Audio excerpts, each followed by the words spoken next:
The reason that we're recording it is that I teach practice education here at Bournemouth University, and we're going to be attaching this recording to the Bournemouth University Practice Education Hub webpage, so that anyone can access that and use this as a resource in the future. You can also go back to and watch parts of it, all of it, if you wish. Okay, so let's start off with who we are. So I'm Louise Oliver, and I am a senior lecturer here at Bournemouth University on the social work teaching team. And as I said before, I also lead on social work practice education. So it's really nice to have you all here.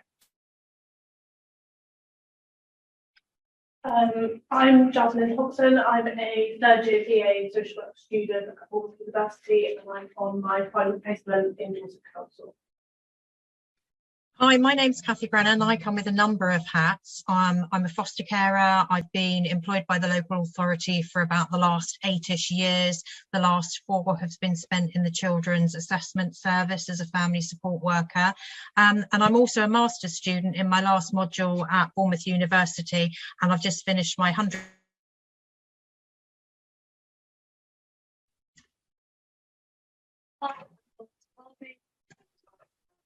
I'm a social work lecturer at Bournemouth University. I'm a colleague with Lou Oliver, and today we are really looking forward to sharing with you our poetry and our critical reflectional practice and how it's been supporting students. So why are we talking to you about reflective poetry today? Well, we know that it's been used in lots of different areas across health, social care and other areas to help support self-awareness, confidence building and creative thinking. And we're working with our students a lot on trying to get them to think more critically about their reflection on their practice. And we found using some of the more traditional models has been interesting, but is not giving them that scope for creativity or a depth of thinking. And we know it's absolutely crucial for social workers to be able to critically reflect. It's part of PCF6. It's something we're encouraged to do throughout our career as social workers. So we really wanted to find new and interesting ways of engaging with our students. So Cathy, do you want to tell us a bit about your experience? Sure. This is really for me where my haiku journey started. As my intro probably suggested, I've got very strong activist tendencies and reflection doesn't come naturally to me. So when I was about to start first placement, the thought of having to demonstrate and evidence my reflective skills and everything contained within PCF6 was quite daunting. The first thing I will say, without wishing to score an own goal today, is when haikus were introduced to me as reflective poetry, it kind of alienated me, I guess, just that little bit further and transported me back to school. And my inner voice was saying, well, you can't even spell a syllable, let alone count them. Needless to say, Orlando, I didn't enjoy that lecture at all. However, shortly after I started my first placement, with the prospect of having to demonstrate and evidence my reflection, I started keeping a diary. And at the end of each entry, I made myself finish with a haiku. And while it started as lip service, without me consciously knowing, organically my diary entries reduced and my focus went more and more into creating and developing my haikus, which became almost sort of like a reflective craft. And so by the end of my first placement, I had a book with 70 haikus and a really unique account of my reflective development and evidence of my critical reflection and analysis as well. So needless to say, come my second placement, with the support of an outstanding PE, many of the emerging themes that came out of my haikus and tensions fed into our supervision. They gave rise to learning opportunities and aided my development and portfolio. And myself and my PE even wrote together sometimes. And PCF6 on my placement wasn't short of evidence. Thank you, Orlando. You're very welcome. So let's have a quick look at how we started to share this with our students and what we got them thinking about. So first of all, we obviously try and ground them in a bit of theory. So we went back to the work of John Dewey, and Dewey's been around an awful long time. So when he was thinking about reflective thinking, he was writing in 1910. So he wasn't thinking about social work or anything like that. But he really did kind of describe it as a conscious inquiry into the nature, conditions and bearings of the belief. And I think that's really important when we're looking at our own practice to think about our beliefs and values and dig down to that level. So we're really thinking about doubting ourselves, inquiring into what's going on, raising questions. And for me, the key part of being a social worker, that be curious, not just about our service users and what's going on in the world, but also about ourselves and our own practice, and then seeking evidence for this. So we're looking for the ground or basis for belief, and that's what we're deliberately sharing. However, this isn't always a fun thing to do, and I'm going to hand over to Louise now to talk about why this could be a little bit challenging. Okay, so we're going to talk a little bit more about John Dewey and also then consider a bit about Sean. So John Dewey talks about how engaging in critical reflection can be uncomfortable, times even painful. And it's when we're really starting to explore and go deeply into our thinking and really considering our internal motivators and why we're thinking or doing things that we're doing, it can bring up lots of different emotions and feelings. It brings up that confusion, complexity that can be quite uncomfortable. And it's okay to sit with that discomfort and continue to explore. It's something that we encourage when we're engaging in critical reflection in order to go that much deeper. But in terms of the painful part, if we keep exploring and really starting to think about why we think the things that we do, which is what we ask for in critical reflection, we're starting to then challenge the things that we thought we knew. And that's what starts to create that disturbance of equilibrium. We're starting to challenge the world around us, the things that we're thinking, the things that we do, our actions. And that can be painful. Now, we don't want people who are engaging in critical reflection, who are new in it, our learners in practice, say, to be left in an uncomfortable or painful situation. So it's about us helping and supporting our learners to work through that, sit with the discomfort, and then come through the other end feeling that they have engaged and had a shift in their thinking or in their understanding. And that can be very rewarding and positive, and it stops us becoming stagnant when we're in practice. There's a big risk sometimes that if we don't engage in that reflection, we don't go into that depth. As we know, it can affect our decision making, our bias and judgment can come in, and that's why we really engage with it. And I think Dewey's notion of getting to a crossroads and considering, and pulling on our evidence that we have and our knowledge base that we have to explore something and start to then dig deeper. It's actually a really nice way of putting it. So I'm just going to briefly bring in Sean as well, because you can't talk about critical reflection without bringing in a bit of Sean as well. Sean talked about reflection in action and reflection on action, and actually others have also talked about reflection before action as well. But when we're looking at Haikus, the use of poetry and critical reflection, we're generally talking about that as reflection on action, as in we've had the experience and then we are going to later reflect upon that experience using poetry. And Sean was really great at helping us explore and understand that. Again, Sean says that we often do that. We engage with critical reflection, or we purposefully engage in it when something's taken us by surprise or something has happened that just makes us think, oh, what's happened there? So I'm going to explore it a bit deeper. Sean again talked about how we pull upon our knowledge and our past experience in order to start to explore and go deeper and have that shift in our thinking or understanding about that situation.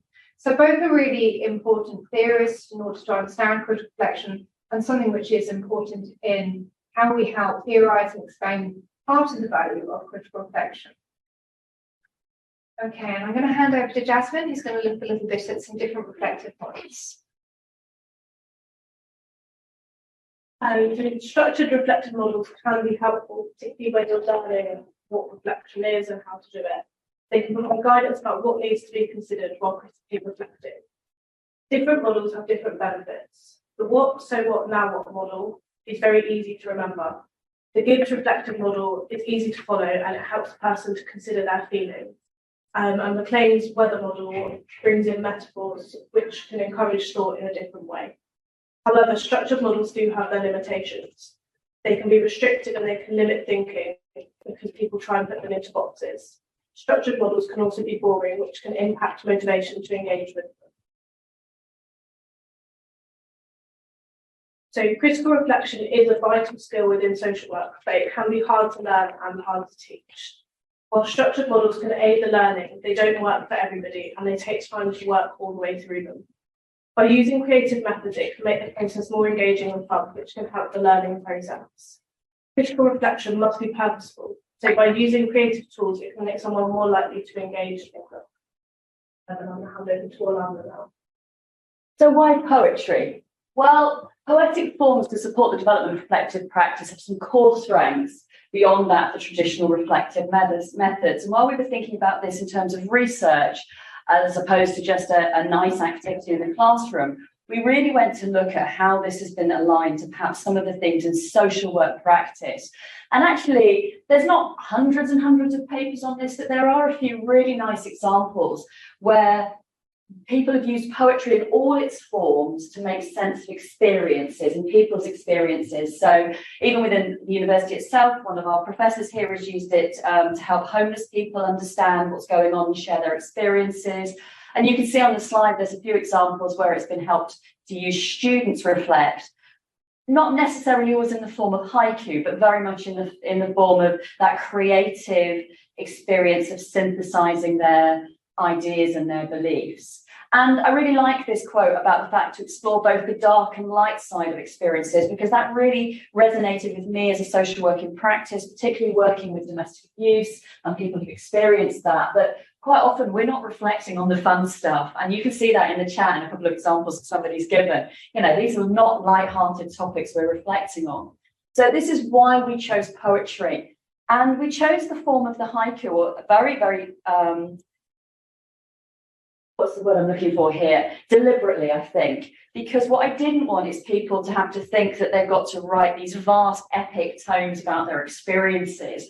We really wanted a method that, you know, with its 5-7 5-syllable format, people could engage with really quickly. They could understand the concept. Doesn't have to rhyme, which was one of the things we had to get over, is that people assume poetry rhymes. But also what it's helped is it's really helping people to understand and get to the heart of the matter and what's important about that. So I'm now going to hand over to Louise so that you can get an understanding of actually how we did the research, how we went about turning this activity into research. Okay, so start off, we need to talk a little bit about my colleague Orlando, who was the person who originated, who came up with this idea of using it in her teaching. So Orlando was teaching critical reflection here at Bournemouth University, and she was considering all the different models and approaches and methods that we can use and exploring some creative and innovative ways of engaging people in critical reflection. You know that a one-size-does-not-fit-all approach. So we all have different ways of thinking, engaging and exploring ourselves, and she was doing that to help with this. We were then having a bit of a chat, and I was engaged with some research about some work about mythopoetic pedagogy. So I was using poems in order to explore my sense of self. And we had this conversation, and Orlando's like, we need to make this research. And I wholeheartedly agree. So this is where the research started to come out. We know that teaching critical reflection and assessing critical reflection is actually really challenging. It's difficult for different reasons. As I said before, one size doesn't fit all. People engage in critical reflection differently. So, for instance, my colleague Orlando, she engages in action very well. She is very quick and able to reflect in action. It's like nothing I've ever seen before. She's phenomenal at it. However, I'm much stronger myself in engaging in critical reflection on action. So I'm somebody who needs to take their time and think about it. We know as well that when we're teaching critical reflection or assessing it, critical reflection doesn't always happen at the depth it could be in that moment.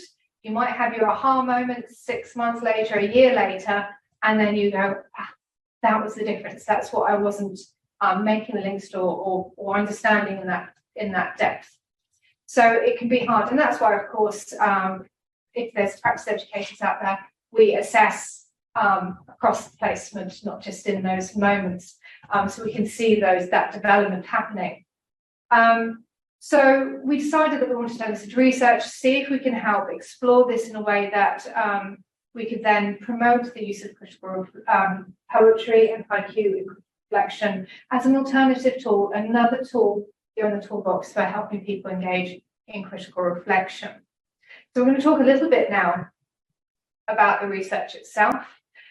So we know that critical reflection is woven, we've talked about this, woven throughout the PCS. We also know that it's something which we need to evidence across the board as we go through from up through to the end of our careers as social workers. So it's really important. And of course, Social Work England require us to do a continuing professional development log, several over the year, which involves that depth of critical reflection. So it's something which we have to develop, we have to keep going and keep working with. So what we did is, as we turned what Orlando had already been using as part of her teaching into something which was part of our research. So we will always bring this to the teaching, so we now do this together. We bring the teaching to our students, but we also invite them if they wish to become participants in our research. The same thing we're going to be inviting you to do as well. If you so wish, you can become participants within this research as well on our second stage.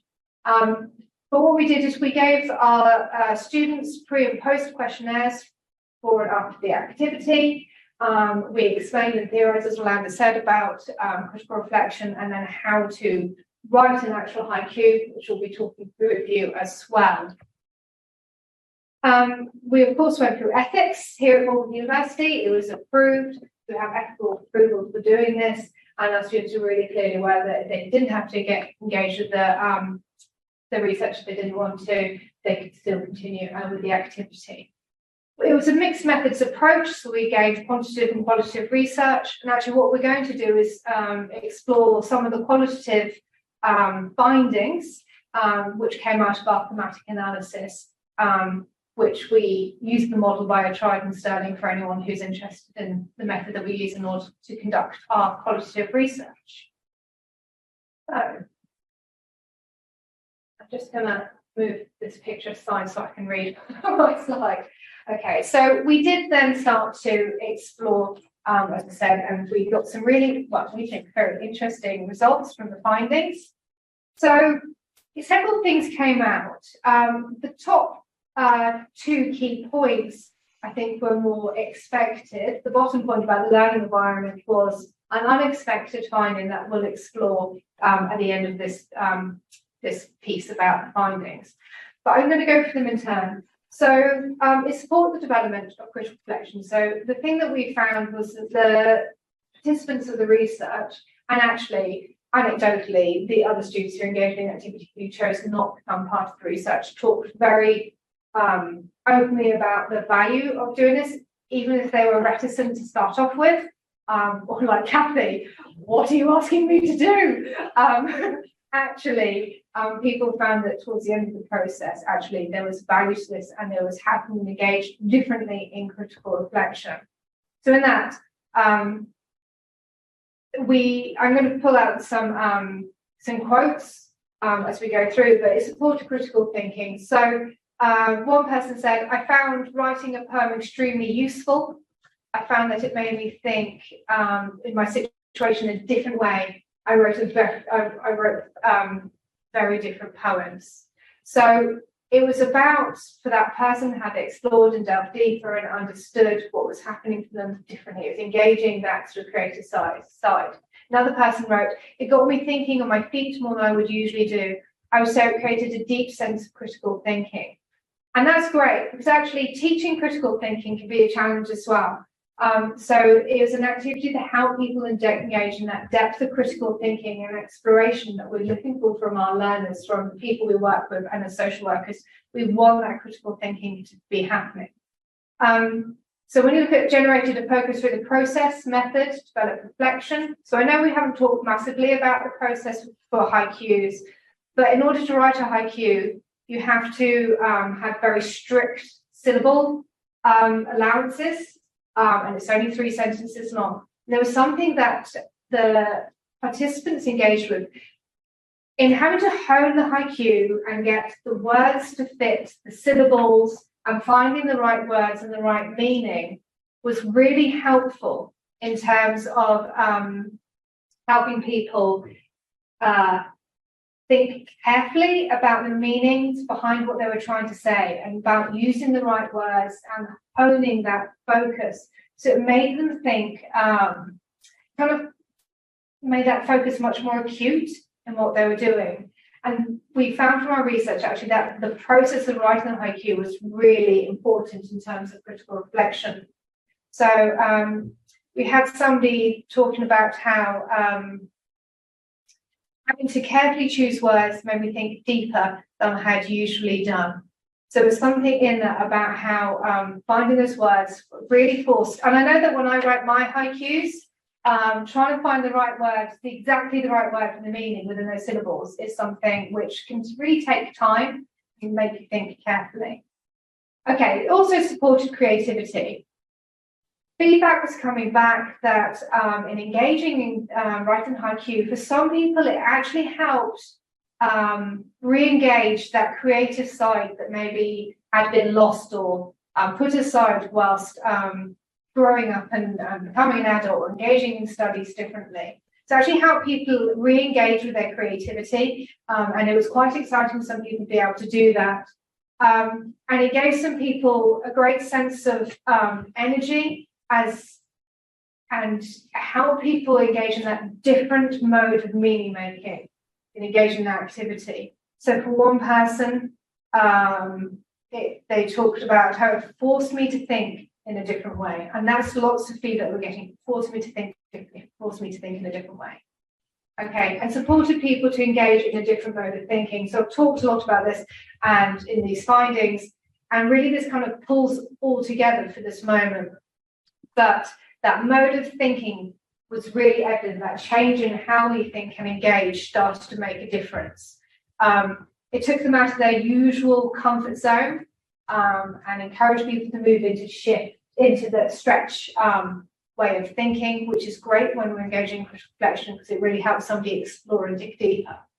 So somebody wrote, I loved it. I found it a really clever way of dragging out things about myself you may not have thought about before, which I think is really important. The other thing, which I don't know if it surprised me or not, but it provoked reactions in participants in different ways. So as Kathy said earlier, for some people, it was really uncomfortable. They were wondering why we're asking people to do this as an activity. How is this going to help us critically reflect? I can't believe you're asking us to do this.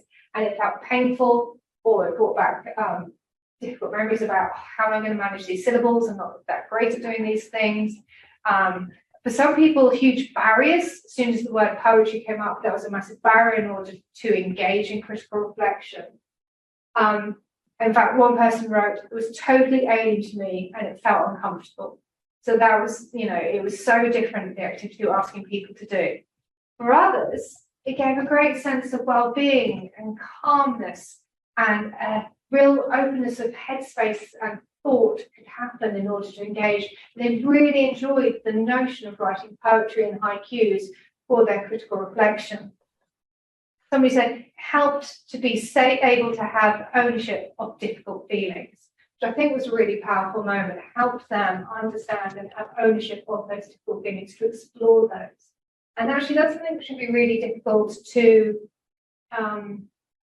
support somebody to get to. So I think that's quite a powerful quote. I have to say, for those people who are finding it very uncomfortable, felt very blocked, those who found it very calm and engaging, gave them an overwhelming sense of well-being. Everyone who came out the other end felt that their critical reflection helped them. The high use of haiku helped engage in critical reflection, and they came out the other end in a much more positive space, and that there was some value to it. Even if they went, it's not entirely for me, they found the exercise of great value. And some people have gone on to continue to use it. As you know, Kathy and Jasmine here are continuing to use critical reflection, haiku to engage in that critical reflection. And we've had other learners anecdotally coming up to us now as well, saying how they're using it, it's helping them engage differently, and there's huge value to it. So the thing that was quite surprising, not surprising, something which I don't think I anticipated coming out of the findings was actually the value of the learning environment. We're going to spend a little bit of time talking about this because I'm hoping that for those who are teaching social work, that's or placement or in education, more formal education settings, that you might be encouraging learners to engage in Haiku in order to support them in critical reflection. And the learning environment actually turned out to be really key. So we talk a lot about the importance of learning environment, and Orlando and I, when we were teaching this, of course, we did everything we could in order to promote that safe learning environment so people felt comfortable to engage in it. But actually there was a few key things that came out that we did that actually really helped. And it can be different if you're doing it one-to-one, but I think you can think about the learning environment and how we set that up. So of course we explained and theorized and helped people understand why we were bringing Haiku to the seminars. But the other thing we did as well is that we, and Kathy will show this later, we have a link to a syllable counter to help people who will struggle with counting syllables. But we also ask people to post their haikus after they've written them on a Padlet wall. So that they can do that anonymously online. So lots of haikus can turn up on this interactive sort of whiteboard online. And nobody knows who's written what. So that gave a certain comfort to our participants and our students that they could do that. What then came out of that, because we would then engage and talk about the haikus that had been written. And there's a real sense of solidarity and not feeling alone came out of that exercise. Lots of people who write about similar things would come and say, could you haiku about a similar theme? Maybe it's about staff placement or how the placement's going. And what we found is actually people felt that engaging in that poetry, reading other people's haikus was vastly important to them to help them really understand that they were not alone, that they had similar experiences. We could use that in itself as an activity and a tool then to help people reflect further and know what they want to do next if they have overcoming any feelings. It also helped Orlando and I in terms of adapting our teaching in that moment to meet the needs of the group. So the haikus helped us see what was happening in the group, and then we were able to quickly reflect in action and adapt and make that. Sorry, I keep looking over there where Orlando is because I'm not talking about her, and make those differences in our teaching. So it was a massive value for us as well. Okay, I think I've talked a lot about findings, so I'm going to hand you over to Orlando. So what we really wanted to show you is how we're applying it in practice, so how the four of us have applied it, because very much from the experience of if you're going to share something with someone else, you should really have a go yourself. As Louise mentioned, for me, I'm very much reflection in action. So I'm going to fess up and say one of the reasons that I really started to get engaged with this myself is also to develop my own reflection on action. And I like things to happen quite quickly, I think would be a nice way of saying it. So for me, this has become something that has become part of my reflective practice. Louise and I, although we're both academics at university, run a support group for victims of domestic violence within the community. And so what we decided to do was, as part of our peer supervision, use this technique of haikuing after every session and then getting together and sharing some of our haikus and seeing where we went with it. And it's been a really interesting cathartic experience. And one of the things we've been doing is looking as co-facilitators about what themes are coming up for both of us. So I'll share, a couple of examples of that in a second. Louise, as she also has mentioned, is teaching practice education. So she's bringing it very much into the practice education teaching. So I'm going to hand over to Jasmine to tell us how she's using it. Jasmine? So I'm using it as daily reflections at the end of every day in placement, and then I'll also use it further if it's difficult to come up in the day. I'll reflect in my head on the car, I'll make haikus in my head on the way home, and then I will also then do additional haikus at home just to help me unpick situations further. Thank you. And Kathy? I think you've already heard how I've applied it in placement, my first and second placement. So I've chosen here to show one of my haikus, which is about the scars that I didn't realise I still carried. And this is where I always come back to, because I think that's a really valuable lesson for practice, because it helps me remember why reflection is so important, because we never know what scars we're poking. And something that I will definitely be using going forward on my ASYE, which is my next big milestone.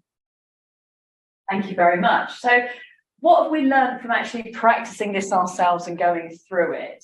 So for me, I'm very pragmatic. It has been a useful tool to reflect.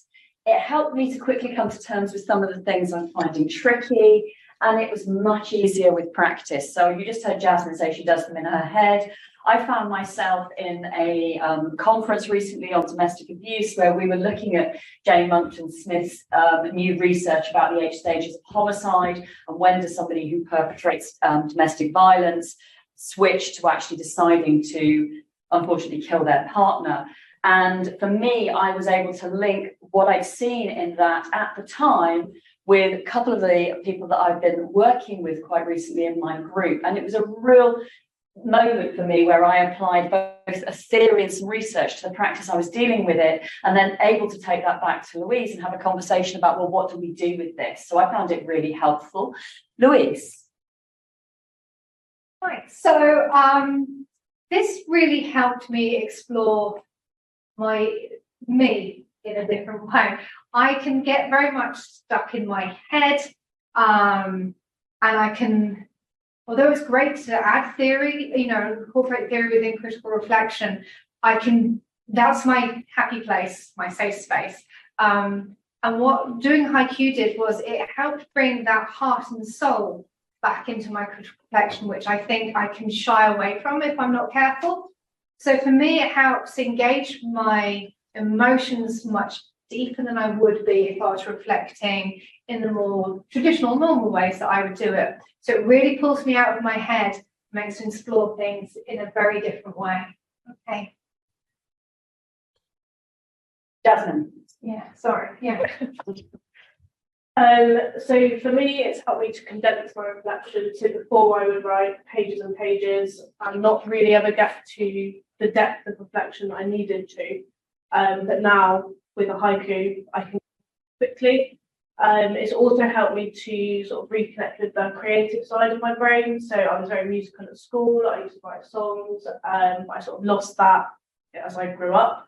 And it's, I guess, given me the confidence to understand that it can still work for me in that way. And I've also tried out different creative methods off the back of this as well. And I think it's allowed me a level of freedom. It's helped me to sort of not make my work perfect, which has been really important for me. Brilliant. Thank you very much, Jasmine. Now, Kathy. For me, my list is endless, to be honest with you, which is a huge shift from where I was. I think, importantly, it helps me balance my activist tendencies and forces me into that reflective space. And I use the word forces less and less because I find myself organically going there. And I think it comes with confidence as well. I can be reflective and my reflections are important. And haikus not only help me focus my thought, but they also help me unpick the tensions and actually give me the depth, I think, that I naturally lack, I guess. And perhaps a really important one for me is by getting into the habit of writing haikus at the end of the day, I found that it helps me let go of the stresses and strains of the day. So on the odd occasion that I've forgotten to do it, I find myself reminded because my brain keeps whirring back to all of the things that I was thinking about, and I find my professional thoughts intrude on my personal space. So that was sort of like an unexpected win for me. Brilliant. Thank you very much, Kathy.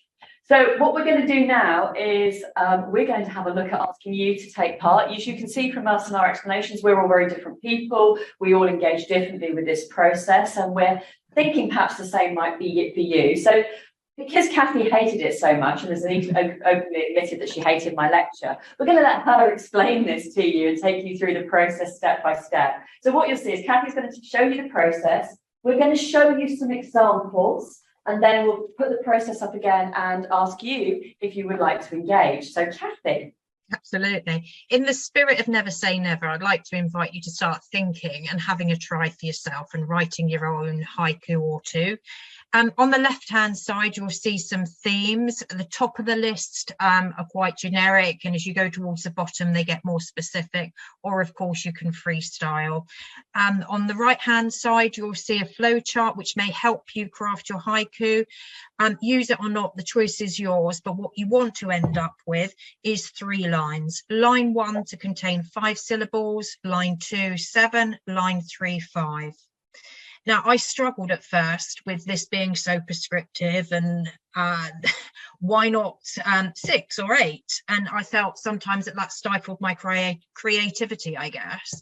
But having come to learn, as uncomfortable as it makes you feel, it makes you really select your words, it makes you really drill down and refine your thought. What are the negotiables in the process and what is essential and actually has to be in your haiku?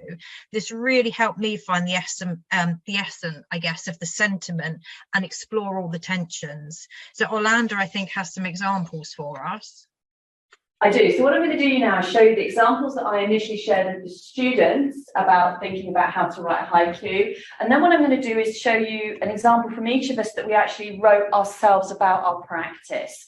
So these are examples I use with the students to get them to think about coming off first placement, perhaps, where their practice is at, what theories they've applied. So on the right-hand side here, you can see one where somebody's actually thought about transactional analysis theory and applied that to their practice about how they're working with someone, perhaps in a difficult situation.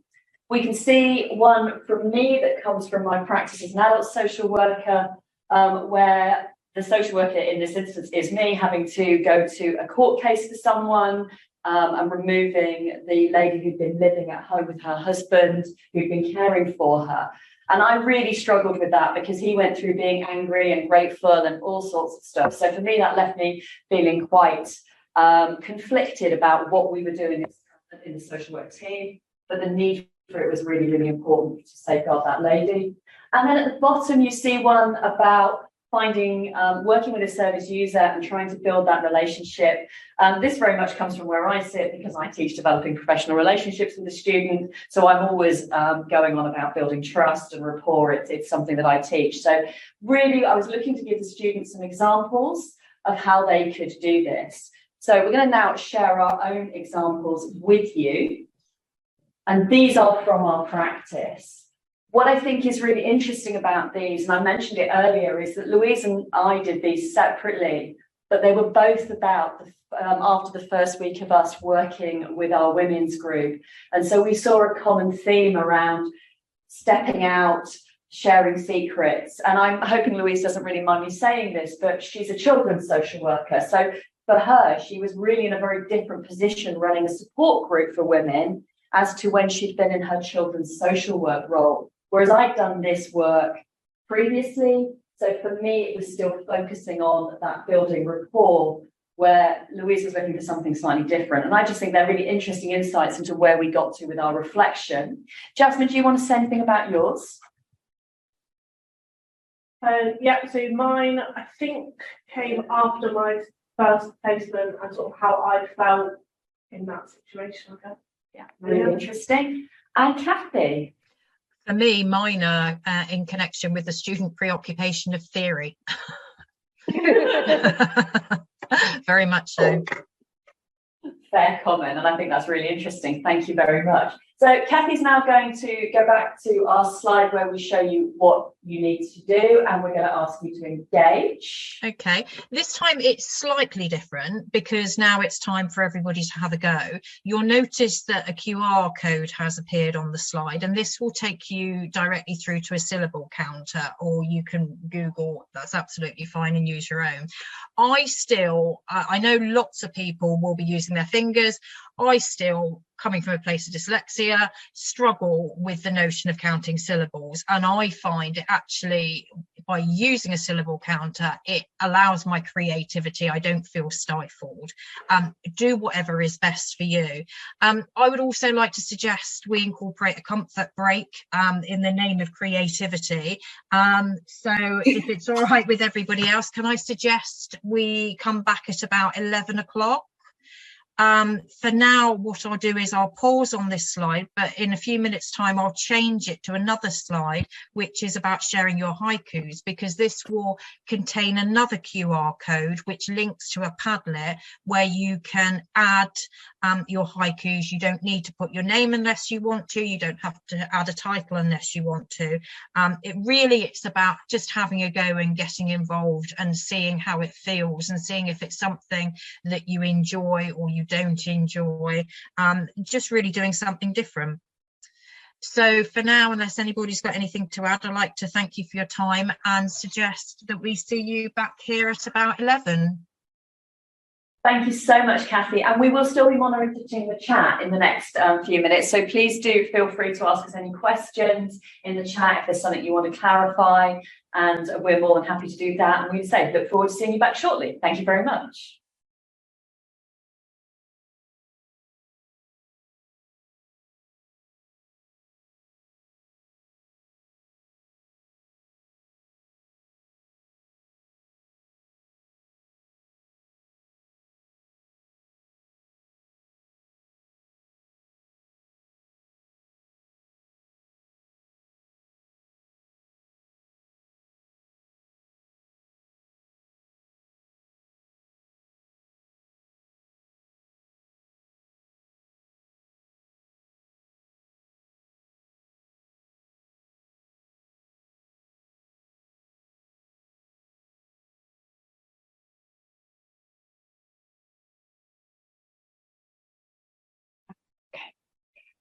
Hello.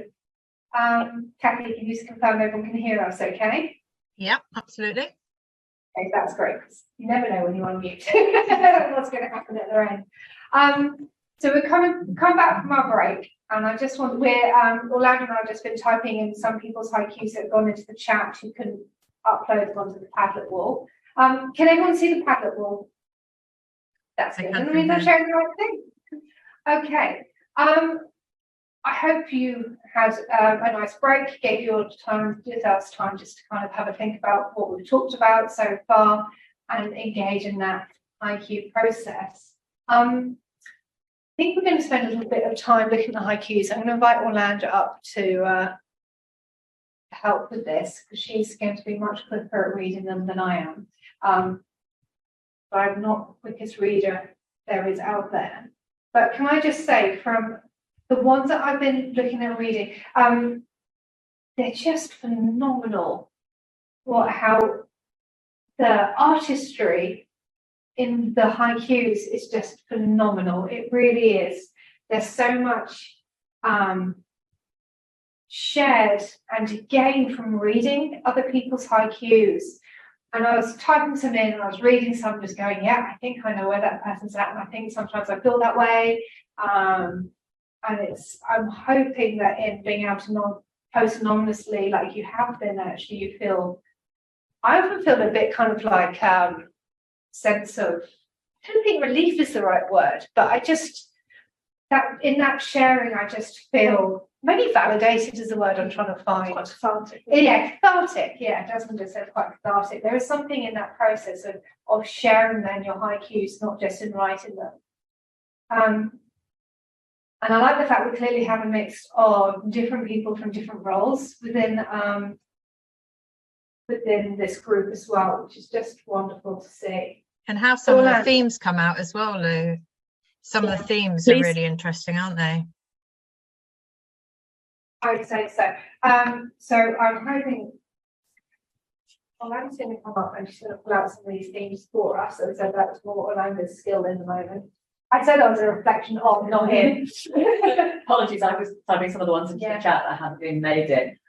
What I'm really interested in, I'm happy to pull some themes out here because I think there's some really interesting ones. But it's also, if you would be kind enough to share them in the chat, because Lou and Jasmine are going to have a quick look at the chat now as well and see what you think, because this experience is not just about us and sharing the poems, but also part of the experience we gained and we saw through the research was people reading everybody else's and then sharing their thoughts as kind of a second reflection. I'm really liking the fact that we're seeing some people here drawing on theory. So we have some about drivers' styles. There's an awful lot of emotion in here as well. And it always makes me think of a piece of research that was done about 4 or 5 years ago where the research looked at the emotion of social workers, where social workers were asked about the fact that what emotion they felt, and they felt it was okay for service users to be emotional, but saw themselves as having to be professional and not carry that emotion. So for me, there's a real reflection going on about how much emotion is coming through these haikus. I can see some about leadership as well, which is nice. I teach on the CPD leadership, so they're obviously going to catch my eye. It's something I'm really interested in. But I also, there's just so much power, I think, in here in terms of the themes I'm seeing. I can see one around disclosure, and there's one here also around moving into how scared that we can be or how anxious we are. So again, that's back to those themes of emotion. There's a very powerful one around feeling uncomfortable and staying in that moment with people. I'm not surprised to see the imposter syndrome coming through some of these as well, feeling out of depth and keeping that facade. And actually, we saw that from Jasmine, one of our student social workers.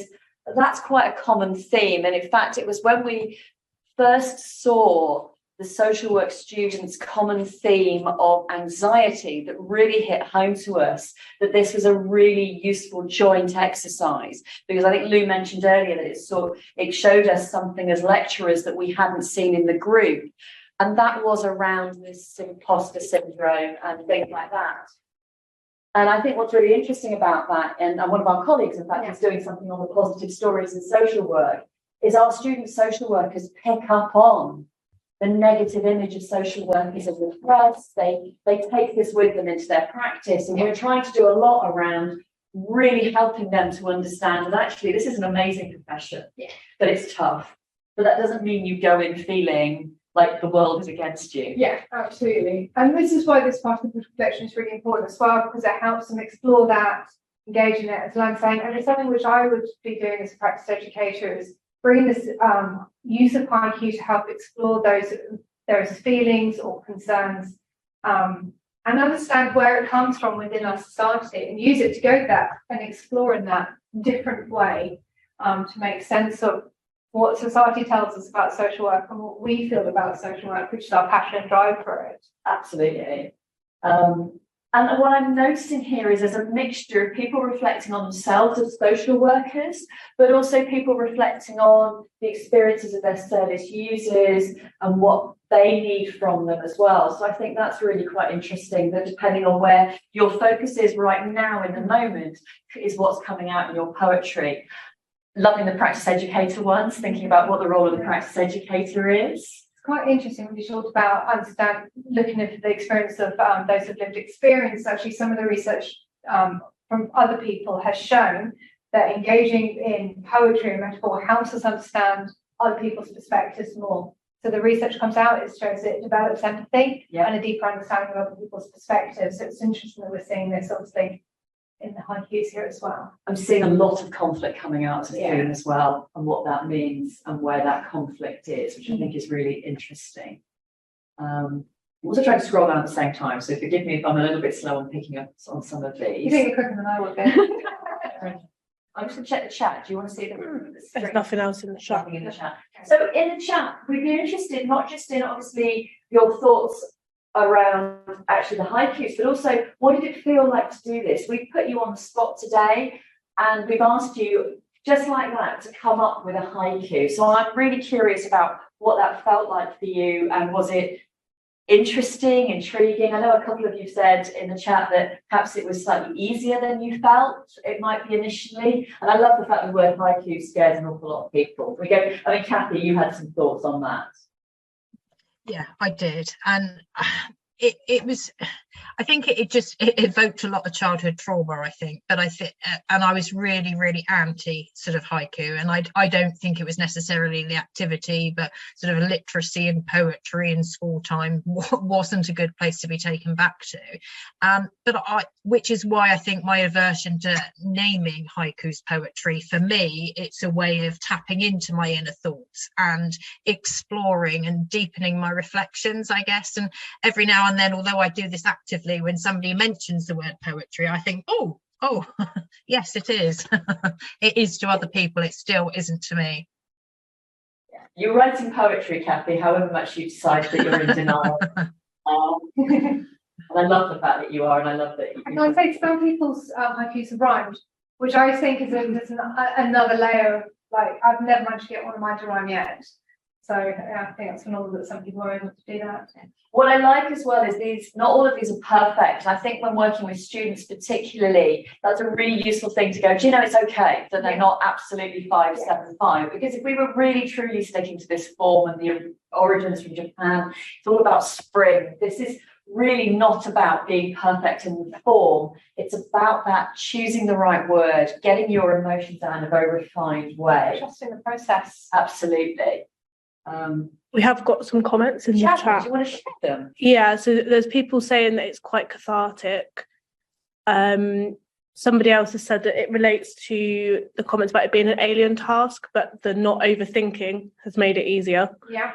That reading a few in advance has helped. Somebody said that it was challenging, but the clear guidance on how to do it was good, and the syllable count helped. Great, and those are on our slides that will be emailing out to people just to share with everyone. And that the keywords of feelings, observations, and action helped them as well. And somebody said that they used to create them years ago with children's magnetic letters on doors. Oh, so that goes back to somebody posted in the chat, how would we then engage this with children? That's brilliant. So they used letters or magnets. On doors on a fridge That's door. Wonderful. That's amazing, isn't it? To get my child to do that. You know I am. Child's just amazing anyway, so I'm going into it. So I think that kinesthetic, that bringing and getting people to move things around would be a really nice way of doing this. I really like that idea. Yeah. And this is the whole point about this piece, is to be able to just help you and inspire you in different creative ways. You don't have to use poetry, but if you're working with other people to try and get them to be more critically reflective, can we challenge them to move away from a structured model? And I know there's structure in this, I appreciate the irony of that, but are there other things we can do? Can we use a lot of metaphor and gameplay and drawing as well to help people just get to a different level, get out of the standard what, so what, now what, that kind of model? So something we did when we were teaching a critical reflection skills day a couple of weeks ago is we had a whole day of innovative and creative ways of engaging critical reflection. And by the end of the day, we said to the group, okay, you're going to do a comic strip as a group to explore this day and reflect on it. And you have 6 boxes. You have to have a superhero protagonist and a character of your choosing. And the group just went, okay. And they were able to engage in that because we'd spent a day of doing something different. I have a feeling that if we'd started the day like that, there would have been a bit more reticence to engaging in that. But because we were engaging that different way of doing things, you know, saying, please engage your imagination, please use your creativity. When it came to, okay, now you're going to do a comic strip as a group, they're like, all right, then let's do that. And they were phenomenal. Yes. Yeah. And they were able to explore what a day of critical reflection skills is like from the beginning, their journey through to where they were at the end of the day. Yeah. So we've got some questions as well. Okay. So somebody said, it's a great technique, but how do you find it working across languages? Oh, okay. Well, the honest answer to that is we don't know. We haven't done the research. We work with people predominantly who use English as their first language. I have a couple of international students, to be fair, whose English isn't their first language, but because they're working at master's level, which is quite a lot of what I do the teaching on, their English is good enough to be able to do this and engage in this activity. So that's a good question and one we can't answer in terms of how people engage. But there's nothing to stop you getting people to do it in their first language, because this is about the critical reflection process, not about English. So if it works better for them that they think in their first language, then get them to do it in that. That's absolutely fine. So we've got somebody else who said, how can they be expanded into full reflective writing? Okay, so I think there's different ways of doing it. So I'm going to go down a really traditional route of top and tail. Go on. So I might, if I was working with students, say you had, they had their log to do, of their, you know, to show their different experiences, and they wanted a haiku. I'd say you would give an introduction, have your haiku as your main body, and then do your conclusion kind of from that. So your haiku becomes your main body, but you top and tail it with something a little bit more structured. That's putting it more back into the traditional role, though. I'm very aware of that, but I guess that's my comfort zone. It is, whereas I think about these in terms of these are a demonstration for me. So my students have to write essays on self-reflecting on their relationships with others. So I would encourage them to use this as an example of where they're demonstrating to me they've done that reflection. Yeah. And then let's say they've done that reflection and thought about their drivers and how that influenced the relationship.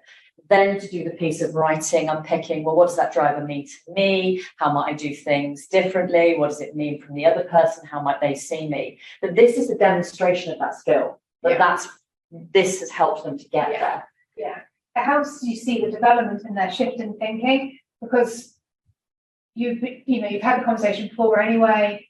Do you haiku with them or they haiku? Because I like to haiku with people, so I'll do my own at the same time. And then at the end of that, you have that conversation. You can explore that haiku then in more depth as well. Yeah, and there's some lovely examples of here on this Padlet. I mean, there's a really lovely one which sits for me as an adult social worker. One of the reasons I'm stood here now and not in adult social work, filled out the forms, care package wasn't there, did we hear you? That speaks so much to me about the voice of the service user, the lack of resources, what we're fighting all the time in adult social work, the bureaucracy.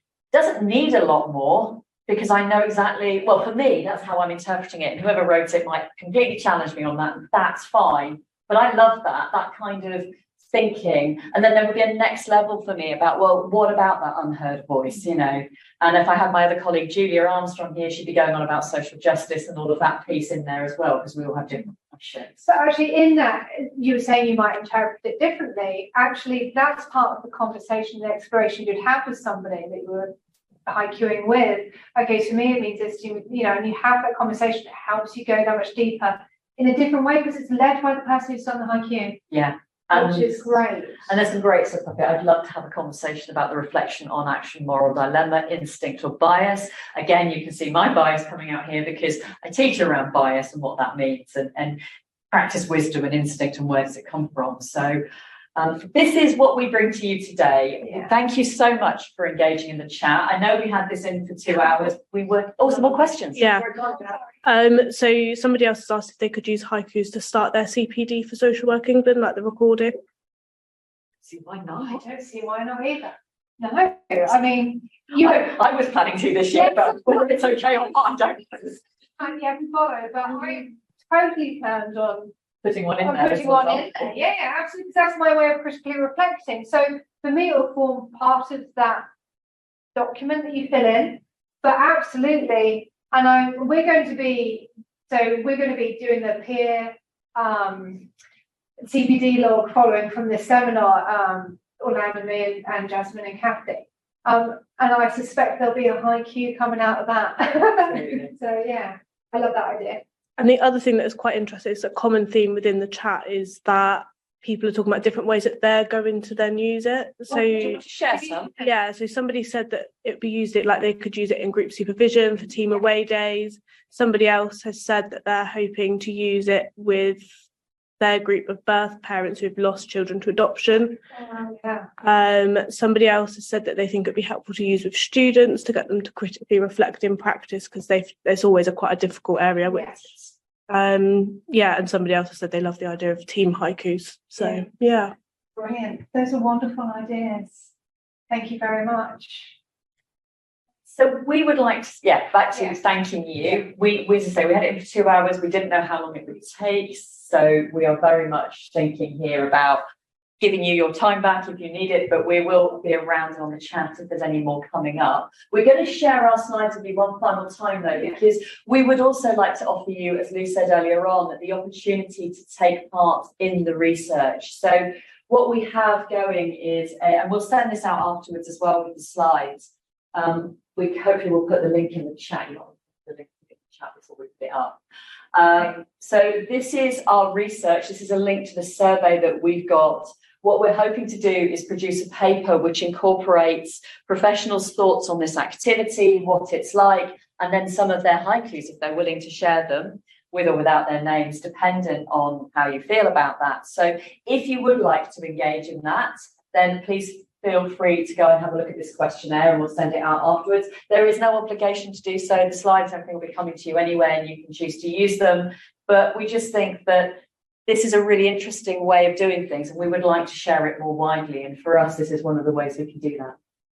Jasmine. So somebody else has asked if there's any resources that we can share where they can read more or learn more about this so that they can increase their confidence. There are references at the end of these slides, which are going to come back out to you. So you can have a look at those references for more information. These slides are going out to you, which have the details on how to write a haiku, the syllable checker, etc.